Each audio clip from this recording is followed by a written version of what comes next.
Biz 1 yoshgacha to'lgan bolalarda qanaqa qilib balg'am ko'chirish usulini hozir sizga ko'rsatib o'tamiz. Alaykum doktor. Alaykum assalom. Yaxshi, rahmat. Mani bolamda ozgina bezovtalik bor edi, yo'talib, lekin balg'am chiqara olmayapti. Tushunarli. Men sizga 1 yoshgacha bo'lgan bolalarda qanaqa qilib balg'am chiqarishni o'rgataman. Farzandimizni qo'limizga olib, qorni bilan oyog'imizga yotqizamiz.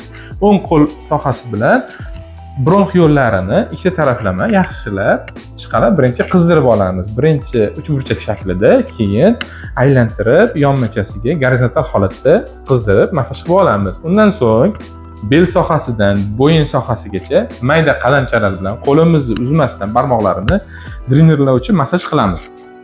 Bunda bolachamiz massajdan so'ng albatta yo'taladi, balg'amlarini qayd qiladi, biroz yutib olishi ham mumkin. Bu xavfsiz, albatta hech qanaqa qo'rqadigan joyi yo'q.